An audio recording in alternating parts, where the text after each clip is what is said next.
So it's finally time to introduce a camera shot onto your drum set, into your live stream, or maybe you've got one that you're just not happy with. Let me show you how we have been able to achieve a great looking drum shot in this tiny little space with our electronic drum set, all without breaking the bank.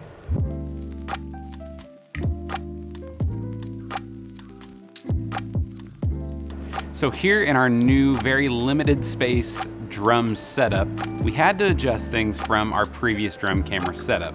So what we have going now is a Panasonic GH4, still the same camera, on the Top Rig S60, a little bit smaller of a slider, and we'll talk more about that later. But when I found this new lens from Laowa, it really changed the game for this drum setup in here. It's the 6mm f2 micro four thirds lens. So that is equivalent to a 12mm full frame lens. It's super wide, but the best thing about this lens is that it's rectilinear.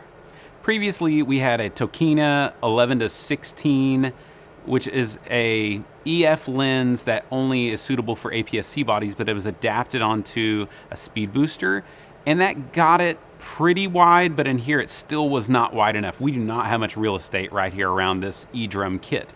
You can see that this GH4 is literally, I can touch the camera with my hand sitting here on the drum throne. And so you're thinking GoPro ultra wide is something you're gonna have to have, right? Even your iPhone 15 Pro Max, something like that, this is equivalent to a 13mm. And so this is actually about the same. If you had an ultra wide camera on your iPhone, you could kind of see what you would get with that. Now 1mm does make quite a bit of difference when you're this close in proximity. So that's our camera setup for in here that I'm loving. The next step up would be a full frame camera, but to get the same field of view, you're looking at a full frame camera, so at least $1,000 there, and then maybe the Laowa 12mm version, which is now $900 for the 2.8, so less light gathering, more depth of field because of the full frame sensor and the positioning of that camera. But I think that this is a great setup because you don't really need everything to be out of focus like this narrow, just the snare drum being in focus. I'm okay with this whole area being in focus.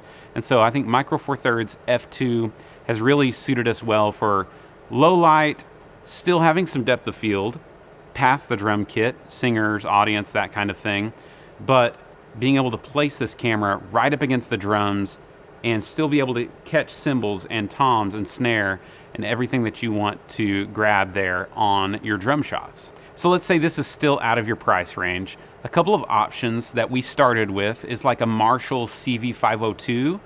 It's an SDI only. You could pop that on a mic stand and just set it over in the corner of your drum cage. The focal length of that lens is right here. I'll have to look it up, but it does a decent job, but it's still it doesn't cut great because it's more like a security camera style camera. It's okay though. It is impressive for what it is. The next step from that would be maybe like a GoPro with the media mod. You definitely want it hardwired. I've seen some people do that and had some good success with that on the ultra wide setting on a GoPro. But for us, this is underneath $1,000. I was able to pick up all of this stuff used for around $800. So check Marketplace, eBay, that kind of stuff. So the reason that I love a drum shot like this is I know many of you don't have roaming camera operators. Well, when you introduce a shot like this with the perspective up close to something that has a lot of energy going in the instrumentation of it, just having that up close into the action introduces a lot of energy and motion into your shots and your live stream that your static point to point to point throughout the room cameras that you're just bouncing in between doesn't have built into it. And then by placing it on a small slider like this Top Rig S60, it even adds that much more of dynamics because this is actually parallaxing the camera, keeping me in the center of the frame as much as possible. And so I've even got it on a slight angle here, angling up towards this cymbal right here. So whenever they're hitting the cymbal, it's kind of up a little bit higher. and then it kind of angles down towards the back for these tom hits. And so you can even mount this vertically, you can get even more creative with it. But I think slider shots like this really add a lot to drums because you can really emphasize the motion because you're up so close to the action. Here's some common mistakes I see with drum cameras.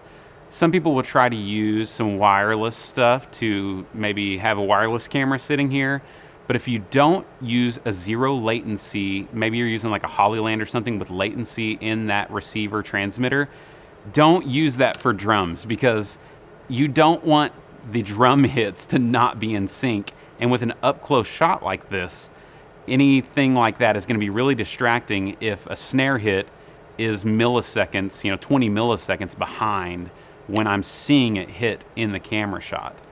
Another common mistake is camera shake from a drum riser. If you have your drums up on a riser and then you place like the slider on some stands on that same riser, well, drums is a really active instrument, so if that stand is shaking, then your camera is going to shake, even with the kick drum hitting or subs or things like that. So you may have to have your camera just off of that riser. So make sure you're testing those kinds of things when you set up your shots. And then just play with placement for the camera in your room. It may work best over here on hi-hat side, shooting across your stage. It may work best over here, shooting out towards the audience. Just depends on where your drums are located. Do you have a shield? What's the setup of your drums? So take your time, even your iPhone before you even start this, and maybe just go around and practice and frame up things and see what you can get and how you might be able to do that. Now, you might think, hey, I'll just use my phone with an NDI wireless app. Again, the problem with that is going to be latency. By the time that round trips to you, if you've got other cameras that are ahead of that, it's just not going to work. So unless you can hardwire your iPhone, and then now we're spending $1,500 on an iPhone when this is actually way better than your iPhone ultra wide camera is going to be. So sometimes it just makes sense to buy the right tool for the job. And some final tips, definitely dummy battery all of this setup so you're not changing batteries week to week. We have a NPF battery that's a dummy battery on the top rig, and then we also have a dummy battery going into our GH4. So it's all just powered, ready to go. The GH4 is set on C1 custom profile, so that way settings don't get changed. And it's always just there, ready to go. I love that this lens is manual focus because we just set it, and then it doesn't have to refocused every time. So that's our setup right now in this room, in this limited space. You know what? We may change it a month from now, but for now, that's what we're rocking, and we've really been enjoying it for the last 5 months in here. So if you found this video helpful, you might also find my live streaming course helpful. It's called Next Level Live Streaming on a Budget. It's all about the methods that I've implemented at our church in the last 15 years to increase our engagement on our online live stream and up our YouTube presence by 236%. It's got 18 modules. It's only $125. You can check the link for that in the description. I'll also link to these things in the description as well. If you can still buy them new, like a GH4, you're probably gonna have to pick that up used, or a G7 even is just about the same. So there you go, guys. At the end of the day, remember, we can do a lot of great things. Let's do it all for God's glory. We'll see you in the next one.